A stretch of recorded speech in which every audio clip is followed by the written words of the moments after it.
Praise the name of the Lord. Hallelujah. Amen. Please let's sing this song to glorify the name of our Lord. We bow down and worship Yahweh. We bow down and worship Yahweh. Sing Yahweh, Yahweh, Yahweh, Yahweh, Yahweh, Yahweh, Yahweh. Amen. Please say this prayer and say it very well. Say, my stubborn problem expire now. In that name, my stubborn problem expire now. In that name, my stubborn problem expire now. My stubborn problem expire. In Jesus' mighty name we pray. Amen. Let's take a Bible and open to the book of Psalms, chapter 30, and read verse 5. The Bible says, for his anger endureth but a moment, in his favor is life. Weeping may endure but a night, and joy cometh in the morning. The night in that passage is what we are talking about. This night is not the natural night that we use in resting, in sleeping, but this is a period of trial, a period of adversities, a period of sorrows, a period of weeping, a period of affliction. It is not a good period in a man's life. Praise the name of the Lord. And that is why I call it a proverbial night. A proverbial night. So what are we talking about? We are talking about what is titled the proverbial night. The proverbial night. Listen to me. Whatever you are going through that is unpleasant to you is that night. Any situation in your life that is unpalatable, unwelcoming, uncomfortable to you, that is the night we are talking about. And this night differs from person to person. To someone, it could be financial crisis, financial bankruptcy. To another, it could be marital turbulence, threatened marriage, barrenness. To another, it could be career problems. To another, it could be job insecurity. To another, it could be sicknesses and infirmity. To another, it could be pandemic of diseases and infirmities. Praise the name of the Lord. But hear this. Our Lord is telling us in John chapter 16 verse 33. He said, these things I have spoken unto you, that in me ye shall have peace. In the world ye shall have tribulations, but be of good cheer, for I have overcome the world. Meaning it is certain that trials, temptation, troubles will come. But be rest assured that he has overcome the world on our behalf.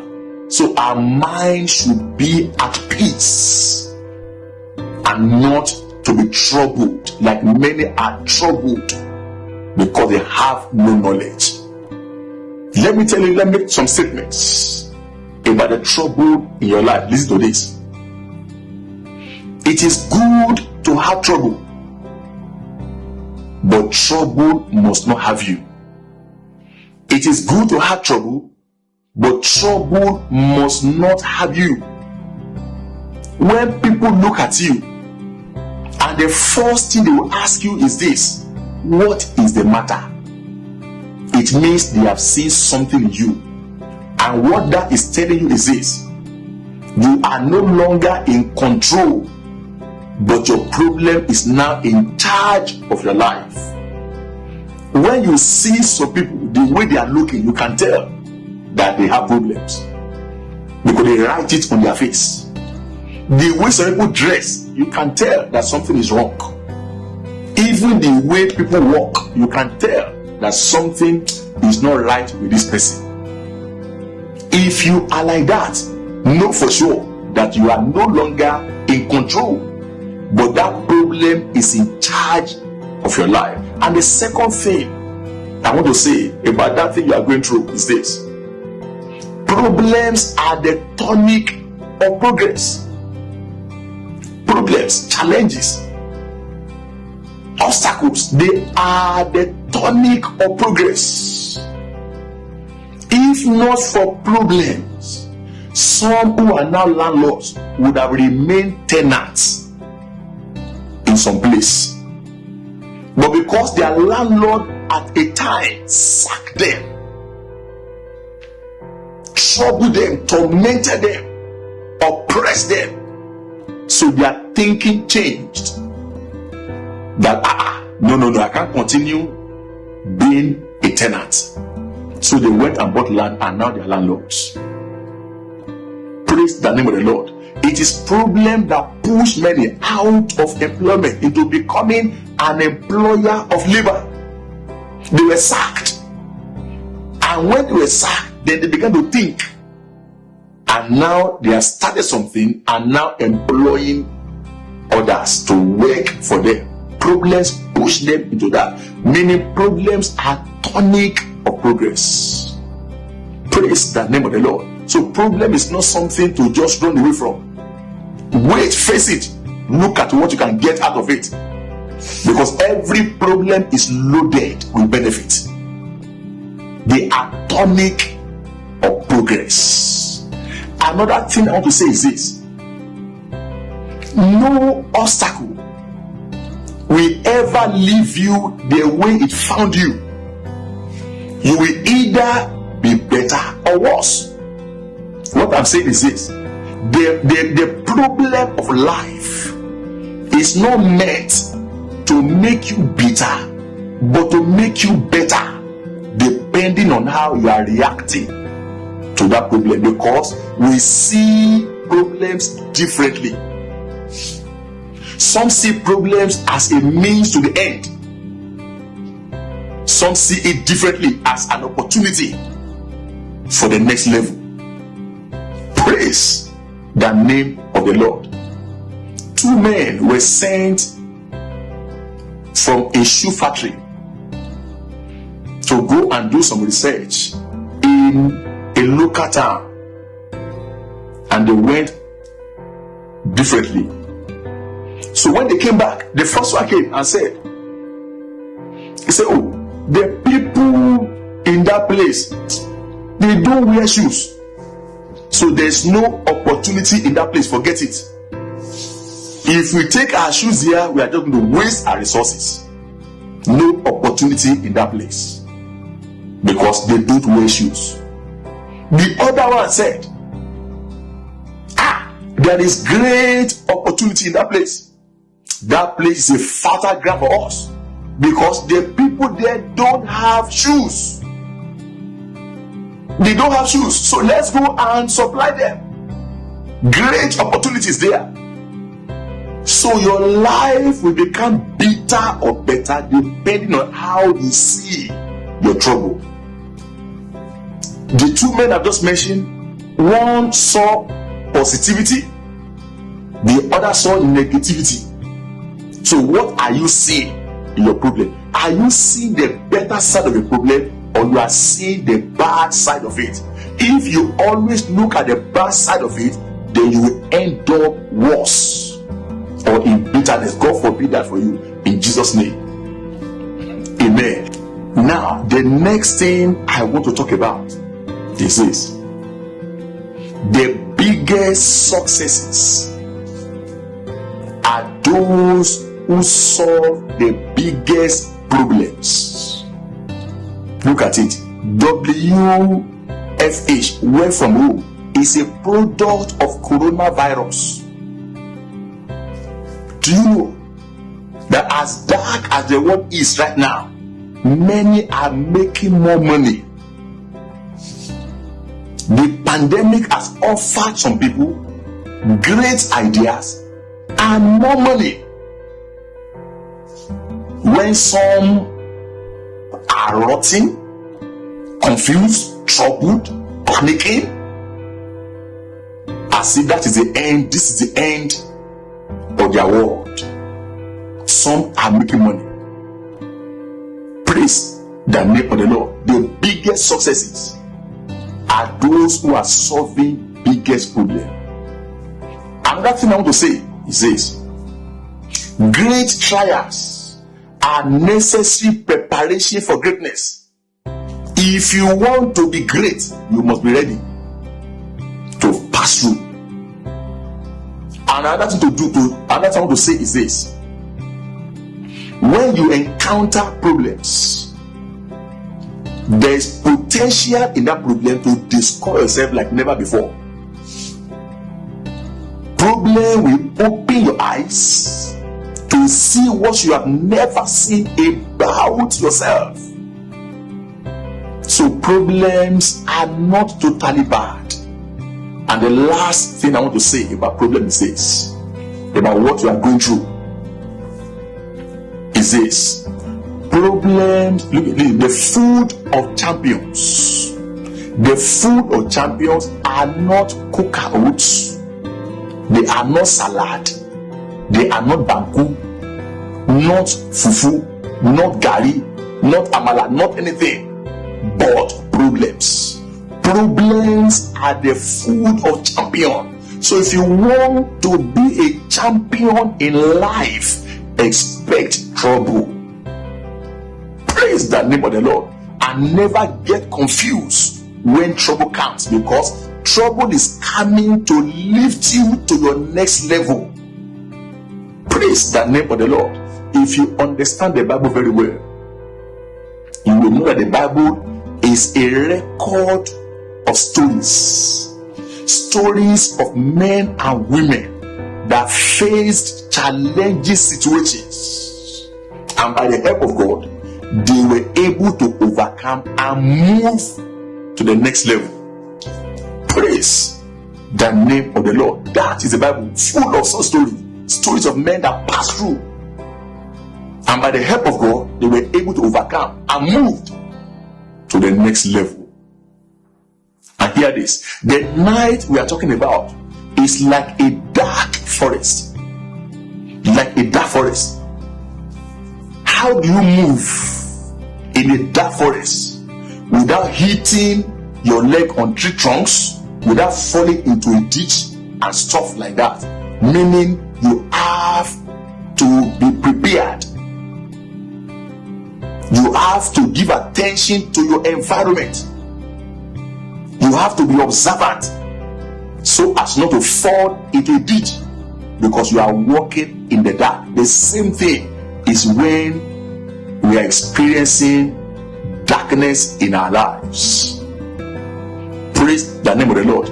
There are obstacles on the way that if you are not careful and you hit your leg on it, you fall down. And many have died in their night and they never saw the light of the day. The night swallowed them up because they did not see the obstacles that confronted them. We are looking at a man in the Bible that in his period of darkness, in his period of the night, this man passed through 7 obstacles. He was confronted with 7 obstacles, and we are looking at that very quickly. 7 obstacles. This man is called Jairus, and we can find his story in the book of Mark chapter 5. from verse 21. We'll read from verse 21. Mark the 5 from verse 21. Jairus was confronted with 7 obstacles. Let's see how he was able to overcome it, so that we know how to overcome us in Jesus' name. Mark chapter 5 from verse 21. I'll be reading and be bringing out the lesson from it one by one. So verse 21 and 22 says, and when Jesus was passed over again by ship unto the other side, much people gathered unto him, and he was nigh unto the sea, and behold, there cometh one of the rulers of the synagogue, Jairus by name. Jairus was a leader, a Jewish leader. Jairus was a role model. Jairus was not just a ruler, but a leader of the Jews, honorable and respected. And this man came to meet Jesus. So the first obstacle that confronted this man was the power of tradition. When this man got to Jesus, he bowed down to him. That is abomination to Jewish leader at that time. A Jewish leader bowed to no man. That is their tradition. But this man broke that tradition, because the anointing you respect is the anointing you attract. If he refused to respect the anointing of our Lord, then they cannot get it. They can't come before God in pride. So this man bowed himself to Jesus, breaking the power of tradition. Jacob was a victim of tradition. They say, oh, in our family, the younger cannot go into marriage before the elder. So he had to serve another 7 years because of tradition. John the Baptist was almost a victim, if not for the father. They say, oh, no, you cannot name him son John.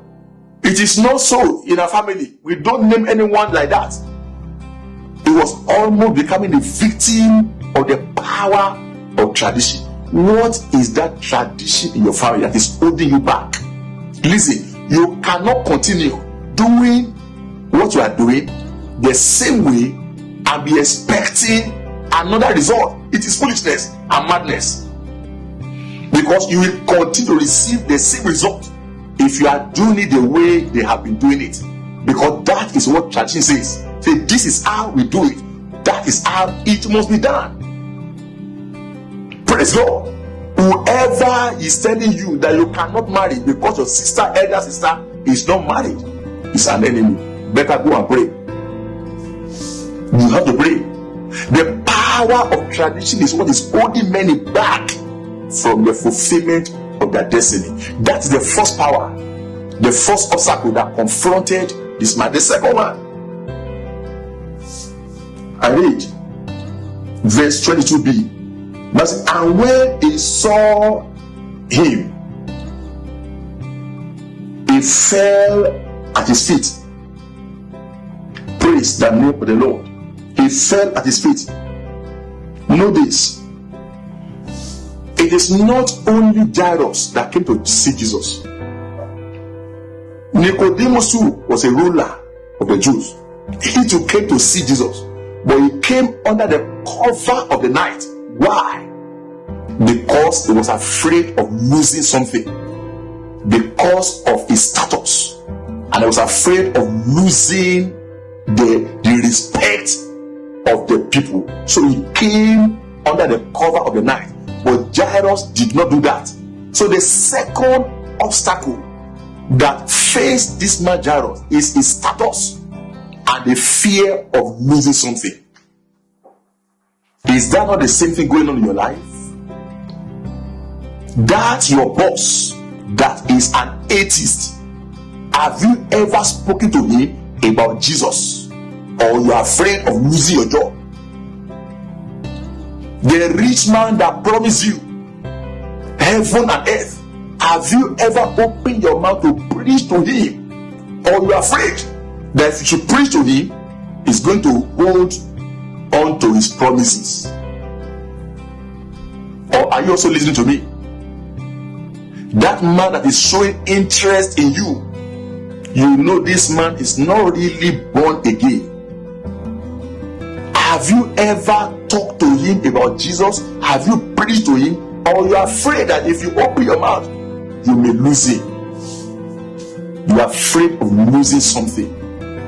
That is the second obstacle. And listen, heaven is waiting for men to open their mouth in evangelism before things can begin to happen in their life. The other time, I was at the market with some of our other brothers, and we did evangelism. And one of my daughters that I've seen in a long time at a place I used to pastor, and looked at me. And the way she was looking at me, I could see it, like pitying me. That how can daddy be doing this? And I said, Daddy, give me some. And she collected some and went some of the tracts and the handbill and went and distributed and talked to the people. Your status can be of help to you and can be of danger to you if you allow it to enter into your head. And the next obstacle that confronted Jairus is this, verse 23 and 24. And besought him greatly, that is Jairus, saying, My little daughter lieth at the point of death. I pray thee, come and lay thy hands on her, that she may be healed, and she shall live. And Jesus went with him, and much people followed him and thronged him.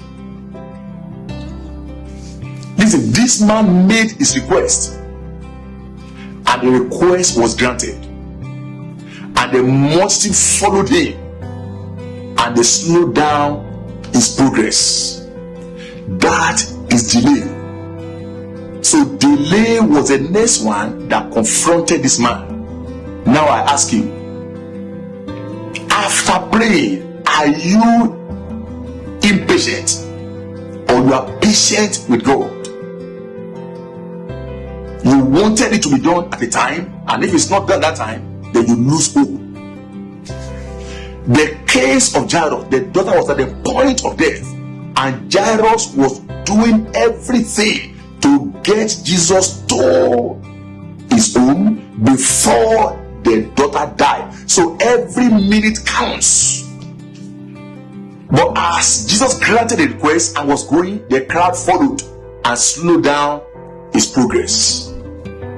Praise the name of the Lord. The next obstacle that this man faced, verse 25 to 34, you know that story, the story of the woman with the issue of blood. So the next point, that the next obstacle that Jairus faced was the threat of being abandoned. Praise the name of the Lord. As they were making progress, they were going, suddenly this woman came from behind, touched the hem of his garment, and she was made whole. Jesus had to say, stop again, and said, who touched me? And Jesus was attending to that woman when the man that first met him was there standing and looking. Praise the name of the Lord. The feeling of being abandoned. Somebody came after you to Jesus and is giving testimony, and you have no testimony. How do you feel about that? Somebody, you have been in the Lord for many years, and somebody came behind and is giving testimony. How do you feel? Do you feel neglected? Do you feel abandoned?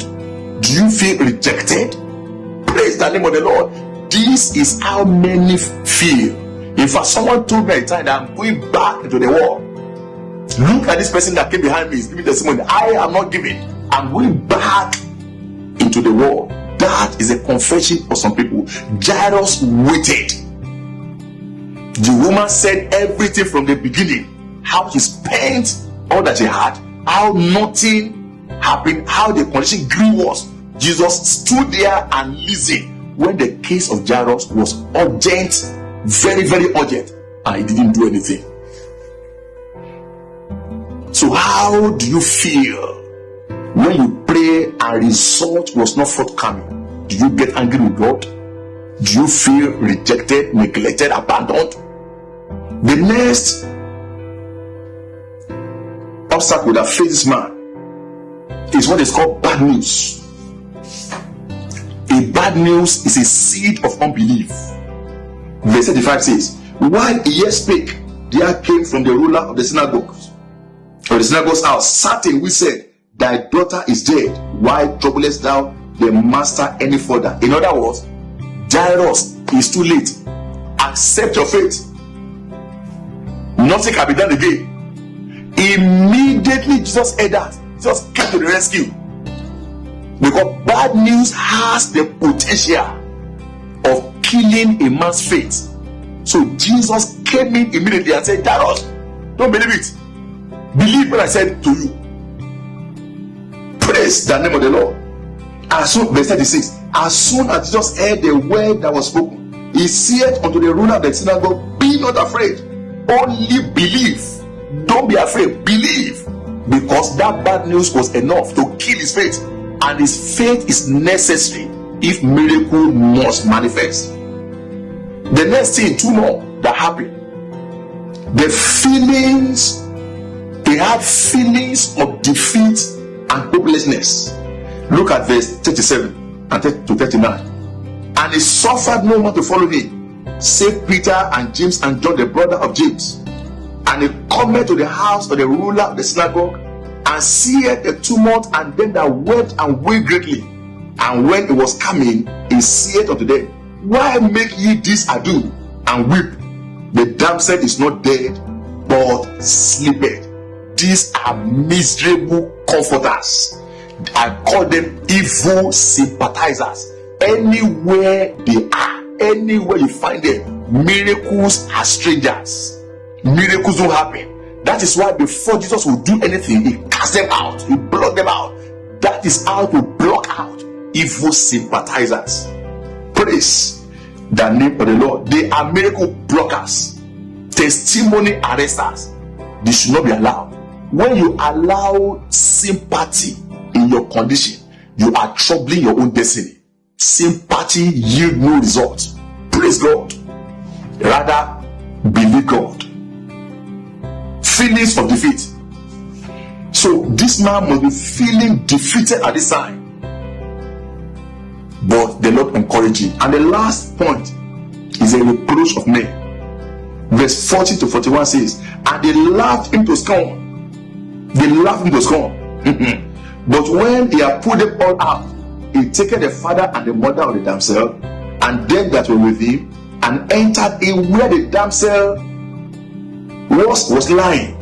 And he took the damsel by the hand, and said unto her, Talitha cumi, which is being interpreted, damsel, I say unto thee, arise. Praise the name of the Lord. This man Jairus, the people came again. They said, Jairus, why are you troubling yourself? Why don't you accept it as a fact? Your daughter is dead. There is nothing you can do about it. Accept it. He's dead. She's dead. Accept it. They said, you see this man that you brought here?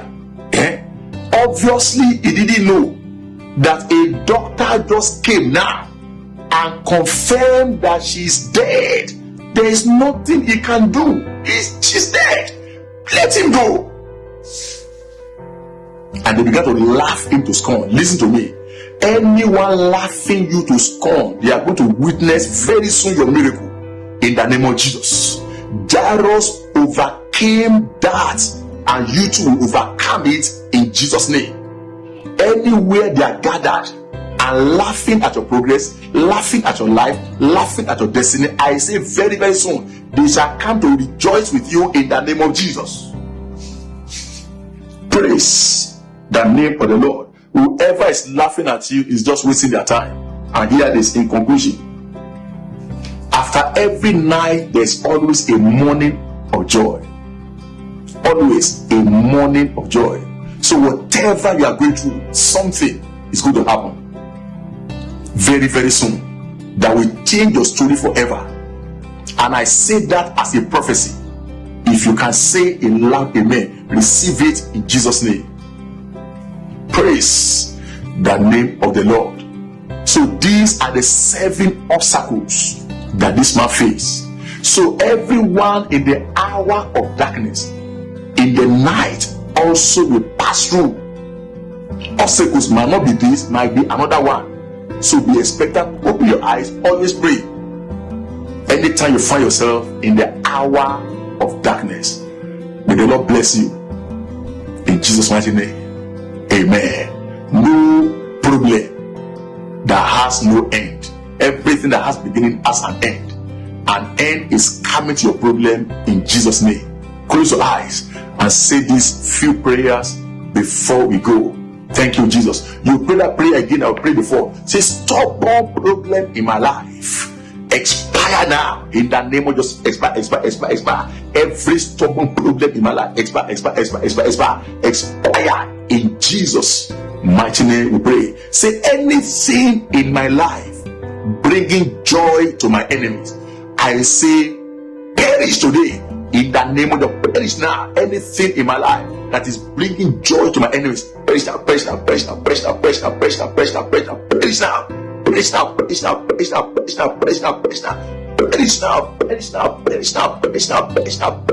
In Jesus' mighty name we pray. Say, oh God, arise and change my story. In the name of, change my story. Yes, for the best. In the name of, oh Lord, change my story for the best. Change my story for the best. In Jesus' mighty name we pray. So shall it be. The Lord will do it for you, and His name shall be glorified, and you will give testimonies in Jesus' mighty name. Amen. Amen. Amen. God bless you. Thank you for listening. See you in the next video in Jesus' name. Thank you. Bye bye.